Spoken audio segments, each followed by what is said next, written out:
ದಕ್ಷಿಣ ಕಾಶಿ ಎಂದೇ ಹಂಪಿ ಹೆಸರುವಾಸಿಯಾಗಿದೆ. ದೇಶ ವಿದೇಶಗಳಿಂದ ಪ್ರವಾಸಿಗರು ಬರ್ತಾ ಇರ್ತಾರೆ. ಆದ್ರೆ ಆ ತಾಣಕ್ಕೆ ಹೋಗೋದಕ್ಕೆ ಪ್ರವಾಸಿಗರಿಗೆ ತೊಂದರೆ ಆಗ್ತಾ ಇದೆ. ಆ ಬಗ್ಗೆ ಕಂಪ್ಲೀಟ್ ರಿಪೋರ್ಟ್ ಇಲ್ಲಿದೆ.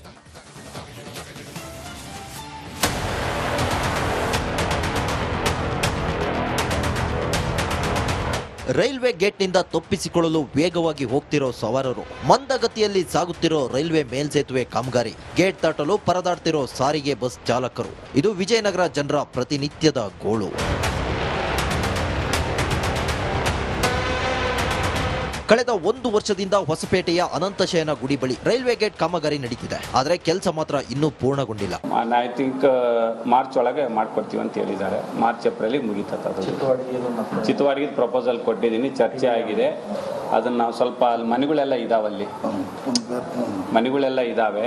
ಅದನ್ನ ಸ್ವಲ್ಪ ಎಲ್ಲ ಯಾರಿಗೂ ತೊಂದರೆ ಆಗದಂಗೆ ಸೈಂಟಿಫಿಕ್ ಆಗಿ ಯಾವ ಥರ ಅವ್ರಿಗೂ ಬಡ್ತಂದಾಗಿದ್ದಾರೆ. ಭಾಳ ಜನ ಎಲ್ಲರೂ ಹತ್ರಕ್ಕಿದ್ದಾರೆ. ಸೈಂಟಿಫಿಕ್ ಆಗಿ ಯಾರಿಗೂ ತೊಂದರೆ ಆಗದಂಗೆ ಫ್ಲೈಓವರ್ ಮಾಡ್ತಕ್ಕಂಥ ಕೆಲಸ, ಇದು ROB ಮಾಡ್ತಕ್ಕಂಥ ಕೆಲಸ ನಾನು ಮಾಡಿಕೊಡ್ತೀನಿ. ಹಂಪಿಗೆ ಬರೋ ಪ್ರವಾಸಿಗರಿಗೆ ತಾಸುಗಟ್ಟಲೆ ಕಾಯೋ ಶಿಕ್ಷೆ ಎದುರಾಗಿದೆ. ದಿನದ 24 ತಾಸುಗಳಲ್ಲಿ 16 ತಾಸು ರೈಲ್ವೆ ಗೇಟ್ ಹಾಕಲಾಗುತ್ತೆ. ಆಂಬ್ಯುಲೆನ್ಸ್, ಶಾಲಾ ಮಕ್ಕಳು, ವೃದ್ಧರು, ಮಹಿಳೆಯರ ಪಾಡಂತೂ ಹೇಳತೀರದ್ದಾಗಿದೆ. ಒಂದ್ ಕಡೆ ಮೇಲ್ಸೇತುವೆ ನಿರ್ಮಾಣ ಮಾಡಲಾಗಿದೆ, ಮತ್ತೊಂದೆಡೆ ರೈಲ್ವೆ ಮೇಲ್ಸೇತುವೆ ನಿರ್ಮಾಣಕ್ಕೆ ಚಾಲನೆ ದೊರೆತಿದ್ರು ಕೆಲಸ ತಡವಾಗ್ತಿದೆ. ವಿಶ್ವವಿಖ್ಯಾತ ದಕ್ಷಿಣ ಕಾಶಿ ಹಂಪಿಗೆ ಸಂಪರ್ಕವನ್ನ ಕಲ್ಪಿಸ್ತಕ್ಕಂತಹ ರೈಲ್ವೆ ಮೇಲ್ಸೇತುವೆ ಕಾಮಗಾರಿ ಕುಂಟುತ್ತಾ ಸಾಗಿದೆ. ಏನೋ ಹೊಸಪೇಟೆಯ ಅನಂತಶಯನ ಗುಡಿಯ ರೈಲ್ವೆ ಮೇಲ್ಸೇತುವೆ ಭಾಗದಲ್ಲಿ ನಾವಿದ್ದೇವೆ. ಗಮನಿಸಬಹುದು ಎಷ್ಟರ ಮಟ್ಟಿಗೆ ಕಾಮಗಾರಿ ನಿಧಾನಗತಿಯಲ್ಲಿ ಸಾಗ್ತಾ ಇದೆ ಅಂತ ಹೇಳೋದಾದ್ರೆ, ಈ ಒಂದು ಕಾಮಗಾರಿ ಪ್ರಾರಂಭವಾಗಿ 1 ವರ್ಷ ಕಳಿತ್ತು.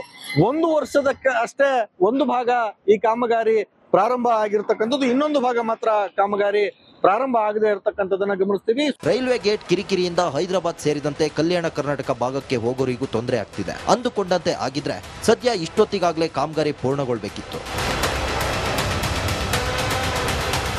K Suresh Chauhan, republic Kannada, Vijayanagara. ದಕ್ಷಿಣ ಕಾಶಿ ಎಂದೇ ಹಂಪಿ ಹೆಸರುವಾಸಿಯಾಗಿದೆ. ದೇಶ ವಿದೇಶಗಳಿಂದ ಪ್ರವಾಸಿಗರು ಬರ್ತಾ ಇರ್ತಾರೆ. ಆದ್ರೆ ಆ ತಾಣಕ್ಕೆ ಹೋಗೋದಕ್ಕೆ ಪ್ರವಾಸಿಗರಿಗೆ ತೊಂದರೆ ಆಗ್ತಾ ಇದೆ. ಆ ಬಗ್ಗೆ ಕಂಪ್ಲೀಟ್ ರಿಪೋರ್ಟ್ ಇಲ್ಲಿದೆ.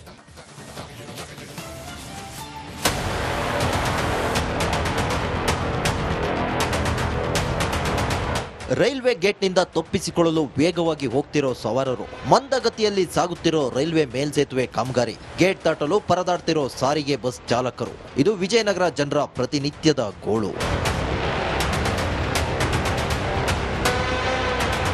ಕಳೆದ 1 ವರ್ಷದಿಂದ ಹೊಸಪೇಟೆಯ ಅನಂತಶಯನ ಗುಡಿ ಬಳಿ ರೈಲ್ವೆ ಗೇಟ್ ಕಾಮಗಾರಿ ನಡೀತಿದೆ. ಆದರೆ ಕೆಲಸ ಮಾತ್ರ ಇನ್ನೂ ಪೂರ್ಣಗೊಂಡಿಲ್ಲ.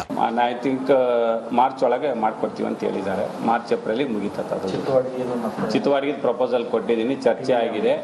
ಅದನ್ನ ನಾವು ಸ್ವಲ್ಪ ಮನೆಗಳೆಲ್ಲ ಇದಾವಲ್ಲಿ, ಮನೆಗಳೆಲ್ಲ ಇದಾವೆ. ಅದನ್ನ ಸ್ವಲ್ಪ ಎಲ್ಲ ಯಾರಿಗೂ ತೊಂದರೆ ಆಗದಂಗೆ ಸೈಂಟಿಫಿಕ್ ಆಗಿ ಯಾವ ಥರ ಅವ್ರಿಗೂ ಬಡ್ತಂದಾಗಿದ್ದಾರೆ. ಭಾಳ ಜನ ಎಲ್ಲರೂ ಹತ್ರಕ್ಕಿದ್ದಾರೆ. ಸೈಂಟಿಫಿಕ್ ಆಗಿ ಯಾರಿಗೂ ತೊಂದರೆ ಆಗದಂಗೆ ಫ್ಲೈಓವರ್ ಮಾಡ್ತಕ್ಕಂಥ ಕೆಲಸ, ಇದು ROB ಮಾಡ್ತಕ್ಕಂಥ ಕೆಲಸ ನಾನು ಮಾಡಿಕೊಡ್ತೀನಿ. ಹಂಪಿಗೆ ಬರೋ ಪ್ರವಾಸಿಗರಿಗೆ ತಾಸುಗಟ್ಟಲೆ ಕಾಯೋ ಶಿಕ್ಷೆ ಎದುರಾಗಿದೆ. ದಿನದ 24 ತಾಸುಗಳಲ್ಲಿ 16 ತಾಸು ರೈಲ್ವೆ ಗೇಟ್ ಹಾಕಲಾಗುತ್ತೆ. ಆಂಬ್ಯುಲೆನ್ಸ್, ಶಾಲಾ ಮಕ್ಕಳು, ವೃದ್ಧರು, ಮಹಿಳೆಯರ ಪಾಡಂತೂ ಹೇಳತೀರದ್ದಾಗಿದೆ. ಒಂದ್ ಕಡೆ ಮೇಲ್ಸೇತುವೆ ನಿರ್ಮಾಣ ಮಾಡಲಾಗಿದೆ, ಮತ್ತೊಂದೆಡೆ ರೈಲ್ವೆ ಮೇಲ್ಸೇತುವೆ ನಿರ್ಮಾಣಕ್ಕೆ ಚಾಲನೆ ದೊರೆತಿದ್ರು ಕೆಲಸ ತಡವಾಗ್ತಿದೆ. ವಿಶ್ವವಿಖ್ಯಾತ ದಕ್ಷಿಣ ಕಾಶಿ ಹಂಪಿಗೆ ಸಂಪರ್ಕವನ್ನ ಕಲ್ಪಿಸ್ತಕ್ಕಂತಹ ರೈಲ್ವೆ ಮೇಲ್ಸೇತುವೆ ಕಾಮಗಾರಿ ಕುಂಟುತ್ತಾ ಸಾಗಿದೆ. ಏನೋ ಹೊಸಪೇಟೆಯ ಅನಂತಶಯನ ಗುಡಿಯ ರೈಲ್ವೆ ಮೇಲ್ಸೇತುವೆ ಭಾಗದಲ್ಲಿ ನಾವಿದ್ದೇವೆ. ಗಮನಿಸಬಹುದು ಎಷ್ಟರ ಮಟ್ಟಿಗೆ ಕಾಮಗಾರಿ ನಿಧಾನಗತಿಯಲ್ಲಿ ಸಾಗ್ತಾ ಇದೆ ಅಂತ ಹೇಳೋದಾದ್ರೆ, ಈ ಒಂದು ಕಾಮಗಾರಿ ಪ್ರಾರಂಭವಾಗಿ 1 ವರ್ಷ ಕಳಿತ್ತು. 1 ವರ್ಷದಕ್ಕೆ ಅಷ್ಟೇ ಒಂದು ಭಾಗ ಈ ಕಾಮಗಾರಿ ಪ್ರಾರಂಭ ಆಗಿರ್ತಕ್ಕಂಥದ್ದು, ಇನ್ನೊಂದು ಭಾಗ ಮಾತ್ರ ಕಾಮಗಾರಿ ಪ್ರಾರಂಭ ಆಗದೆ ಇರತಕ್ಕಂಥದ್ದನ್ನ ಗಮನಿಸ್ತೀವಿ. ರೈಲ್ವೆ ಗೇಟ್ ಕಿರಿಕಿರಿಯಿಂದ ಹೈದರಾಬಾದ್ ಸೇರಿದಂತೆ ಕಲ್ಯಾಣ ಕರ್ನಾಟಕ ಭಾಗಕ್ಕೆ ಹೋಗೋರಿಗೂ ತೊಂದರೆ ಆಗ್ತಿದೆ. ಅಂದುಕೊಂಡಂತೆ ಆಗಿದ್ರೆ ಸದ್ಯ ಇಷ್ಟೊತ್ತಿಗಾಗಲೇ ಕಾಮಗಾರಿ ಪೂರ್ಣಗೊಳ್ಳಬೇಕಿತ್ತು. K Suresh Chauhan, republic Kannada, Vijayanagara. ದಕ್ಷಿಣ ಕಾಶಿ ಎಂದೇ ಹಂಪಿ ಹೆಸರುವಾಸಿಯಾಗಿದೆ. ದೇಶ ವಿದೇಶಗಳಿಂದ ಪ್ರವಾಸಿಗರು ಬರ್ತಾ ಇರ್ತಾರೆ. ಆದ್ರೆ ಆ ತಾಣಕ್ಕೆ ಹೋಗೋದಕ್ಕೆ ಪ್ರವಾಸಿಗರಿಗೆ ತೊಂದರೆ ಆಗ್ತಾ ಇದೆ. ಆ ಬಗ್ಗೆ ಕಂಪ್ಲೀಟ್ ರಿಪೋರ್ಟ್ ಇಲ್ಲಿದೆ.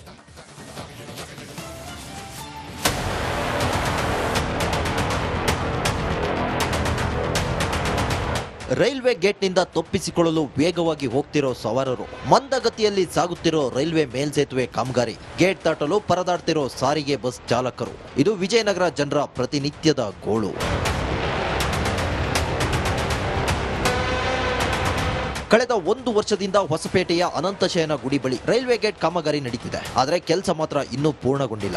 ಐ ಥಿಂಕ್ ಮಾರ್ಚ್ ಒಳಗೆ ಮಾಡ್ಕೊಡ್ತೀವಿ ಅಂತ ಹೇಳಿದ್ದಾರೆ. ಮಾರ್ಚ್ ಏಪ್ರಿಲ್ ಮುಗಿತದೆ. ಅದು ಚಿತ್ತವಾಡಿಗೆ ಪ್ರಪೋಸಲ್ ಕೊಟ್ಟಿದ್ದೀನಿ, ಚರ್ಚೆ ಆಗಿದೆ. ಅದನ್ನ ನಾವು ಸ್ವಲ್ಪ ಮನೆಗಳೆಲ್ಲ ಇದಾವಲ್ಲಿ, ಮನೆಗಳೆಲ್ಲ ಇದಾವೆ. ಅದನ್ನ ಸ್ವಲ್ಪ ಎಲ್ಲ ಯಾರಿಗೂ ತೊಂದರೆ ಆಗದಂಗೆ ಸೈಂಟಿಫಿಕ್ ಆಗಿ ಯಾವ ಥರ ಅವ್ರಿಗೂ ಬಡ್ತಂದಾಗಿದ್ದಾರೆ. ಭಾಳ ಜನ ಎಲ್ಲರೂ ಹತ್ರಕ್ಕಿದ್ದಾರೆ. ಸೈಂಟಿಫಿಕ್ ಆಗಿ ಯಾರಿಗೂ ತೊಂದರೆ ಆಗದಂಗೆ ಫ್ಲೈಓವರ್ ಮಾಡ್ತಕ್ಕಂಥ ಕೆಲಸ, ಇದು ROB ಮಾಡ್ತಕ್ಕಂಥ ಕೆಲಸ ನಾನು ಮಾಡಿಕೊಡ್ತೀನಿ. ಹಂಪಿಗೆ ಬರೋ ಪ್ರವಾಸಿಗರಿಗೆ ತಾಸುಗಟ್ಟಲೆ ಕಾಯೋ ಶಿಕ್ಷೆ ಎದುರಾಗಿದೆ. ದಿನದ 24 ತಾಸುಗಳಲ್ಲಿ 16 ತಾಸು ರೈಲ್ವೆ ಗೇಟ್ ಹಾಕಲಾಗುತ್ತೆ. ಆಂಬ್ಯುಲೆನ್ಸ್, ಶಾಲಾ ಮಕ್ಕಳು, ವೃದ್ಧರು, ಮಹಿಳೆಯರ ಪಾಡಂತೂ ಹೇಳತೀರದ್ದಾಗಿದೆ. ಒಂದ್ ಕಡೆ ಮೇಲ್ಸೇತುವೆ ನಿರ್ಮಾಣ ಮಾಡಲಾಗಿದೆ, ಮತ್ತೊಂದೆಡೆ ರೈಲ್ವೆ ಮೇಲ್ಸೇತುವೆ ನಿರ್ಮಾಣಕ್ಕೆ ಚಾಲನೆ ದೊರೆತಿದ್ರು ಕೆಲಸ ತಡವಾಗ್ತಿದೆ. ವಿಶ್ವವಿಖ್ಯಾತ ದಕ್ಷಿಣ ಕಾಶಿ ಹಂಪಿಗೆ ಸಂಪರ್ಕವನ್ನ ಕಲ್ಪಿಸ್ತಕ್ಕಂತಹ ರೈಲ್ವೆ ಮೇಲ್ಸೇತುವೆ ಕಾಮಗಾರಿ ಕುಂಟುತ್ತಾ ಸಾಗಿದೆ. ಏನೋ ಹೊಸಪೇಟೆಯ ಅನಂತಶಯನ ಗುಡಿಯ ರೈಲ್ವೆ ಮೇಲ್ಸೇತುವೆ ಭಾಗದಲ್ಲಿ ನಾವಿದ್ದೇವೆ. ಗಮನಿಸಬಹುದು ಎಷ್ಟರ ಮಟ್ಟಿಗೆ ಕಾಮಗಾರಿ ನಿಧಾನಗತಿಯಲ್ಲಿ ಸಾಗ್ತಾ ಇದೆ ಅಂತ ಹೇಳೋದಾದ್ರೆ, ಈ ಒಂದು ಕಾಮಗಾರಿ ಪ್ರಾರಂಭವಾಗಿ 1 ವರ್ಷ ಕಳಿತು. 1 ವರ್ಷದಕ್ಕೆ ಅಷ್ಟೇ ಒಂದು ಭಾಗ ಈ ಕಾಮಗಾರಿ ಪ್ರಾರಂಭ ಆಗಿರ್ತಕ್ಕಂಥದ್ದು, ಇನ್ನೊಂದು ಭಾಗ ಮಾತ್ರ ಕಾಮಗಾರಿ ಪ್ರಾರಂಭ ಆಗದೆ ಇರತಕ್ಕಂಥದ್ದನ್ನ ಗಮನಿಸ್ತೀವಿ. ರೈಲ್ವೆ ಗೇಟ್ ಕಿರಿಕಿರಿಯಿಂದ ಹೈದರಾಬಾದ್ ಸೇರಿದಂತೆ ಕಲ್ಯಾಣ ಕರ್ನಾಟಕ ಭಾಗಕ್ಕೆ ಹೋಗೋರಿಗೂ ತೊಂದರೆ ಆಗ್ತಿದೆ. ಅಂದುಕೊಂಡಂತೆ ಆಗಿದ್ರೆ ಸದ್ಯ ಇಷ್ಟೊತ್ತಿಗಾಗಲೇ ಕಾಮಗಾರಿ ಪೂರ್ಣಗೊಳ್ಳಬೇಕಿತ್ತು. K Suresh Chauhan, republic Kannada, Vijayanagara. ಏನ್ ಪ್ರಾಬ್ಲಮ್ ಇಲ್ಲ ಏರಿಯಾದಲ್ಲಿ? ಏನ್ ಪ್ರಾಬ್ಲಮ್? ಏನ್ ನಿಮ್ ಪ್ರಾಬ್ಲಮ್? ಇದೆಲ್ಲ ಪ್ರಾಬ್ಲಮ್ ಐತಿಲ್ಲ ಹೇಳಿ. ಏನ್ರಿ ನಿಮ್ ಪ್ರಾಬ್ಲಮ್? ಏನ್ ನಿಮ್ ಪ್ರಾಬ್ಲಮ್ ಅಂತ ಹೇಳಿ. ಯಾರಪ್ಪ ನಗರಕ್ಕೆ? ಗಾಂಧಿನಗರ, ದಾಸರಹಳ್ಳಿ, ರಾಜರಾಜೇಶ್ವರಿ ನಗರ, ಚಾಮರಾಜಪೇಟೆ, ಹುಬ್ಬಳ್ಳಿ, ಚನ್ನಮ್ಮ ವೃತ್ತದ ಮೈಸೂರಿಗೆ ಬಂದಿರೋದು. ಬ್ಯಾಡಗಿ ತಾಲೂಕಿಗೆ ನಾವು ಬಂದಿವ್ರಿ. ಸರ್ ಹೇಳಿ ಸರ್, ಏನ್ ಪ್ರಾಬ್ಲಮ್? ನಿಮ್ MLA ಹೆಂಗೆ? ಏನೆಲ್ಲ ಸಮಸ್ಯೆಗಳು? ಏನ್ ಕಥೆ ಇಲ್ಲಿ ಬಂತ? ಯಾಯಪ್ಪ ಯಾವತ್ತೂ ಬಂದಿಲ್ಲ. 2 months ಇಂದ ನೀರಿಲ್ಲ. ಟ್ಯಾಂಕರ್ ಬರ್ಬೇಕಾದ್ರೆ ರೋಡ್ ಸರಿ ಇಲ್ಲ ಅಂತ ಯಾರ ಹತ್ರ ಹೋಗಿ ಹೇಳೋದಕ್ಕೆ ನಮ್ಗೆ ಯಾರು ಇಲ್ಲ. ಇಲ್ಲಿ ಕಿತ್ತೋದ್ರೆ ಏನ್ ಹಾಳಾಗೋದ್ರು ಇದು ಯಾರು ನೋಡರೇ ಗತಿ ಇಲ್ಲ. ನಾವಿದ್ದೀವಿ ಅಂತಾರೆ. ಇವಾಗ ಯಾರ MLA ಮಗ 1 ದಿವಸನೂ ಬಂದಿಲ್ಲ. ಫುಲ್ ಸ್ಟ್ಯಾಂಡರ್ಡ್ ಲಕ್ಸುರಿಯಸ್ ಬೆಡ್ರೂಮ್ ಐತ್ರಿ ಅದು. Taj West End, Radisson Blu. ನಿಮ್ದು ಮೀಟಿಂಗ್ ಇಲ್ಲಿ ಮಾಡ್ರಿ. ಇಷ್ಟು ವರ್ಷ ಆಯ್ತು, ಇದಕ್ಕೆಲ್ಲ ಯಾರು ಸರ್ ಜವಾಬ್ದಾರಿ? 200 ರೂಪಾಯಿ ಹೋಗ್ತೀನಿ ಬರ್ತಾ ಇದ್ದೀನಿ. ಬ್ಯಾಂಕಿಗೆ ಹೋಗ್ತೀರಿ ಬರ್ತೀರಿ 2000 ಮಾತ್ರ ಬರ್ತಾ ಇಲ್ಲ. 2000 ನಂದೇ ಹೊಂಟೈತು. ನಿಲ್ ಮೇಲೆ ಬಾರಿ ಐಟ್ ಅದಲ್ಲ ಮಾರೇ. ಬರಲ್ಲ ಕಣ್ರಿ ಸರ್. ರಾತ್ರಿ 1 ಗಂಟೆವರೆಗೂ ಎಣ್ಣೆ ಅಂಗಡಿ ತೆಗಿಬೇಕಂತ. ಬೆಳಿಗ್ಗೆ 4 ಗಂಟೆವರೆಗೂ ತೆಗಿಬೋದಲ್ಲ. ಮಗನೂ ನೋಡಲ್ಲ, ಯಾರು ನೋಡಲ್ಲ. ನಾನು ಒಬ್ಬಳು ನೋಡ್ಸ್ಕೊಂತೀರಜ್ಜ. ನಮ್ಮ ಮಕ್ಕಳಿಗೆ ಅಮ್ಮ ಅಪ್ಪ ಇಲ್ಲ, ಅವರು ನೋಡಿ ಬರ್ತಾ ಇದೀವಿ. ದೇವ್ರು ಬಿಟ್ಟಂಗೆ ಆಗುತ್ತೆ.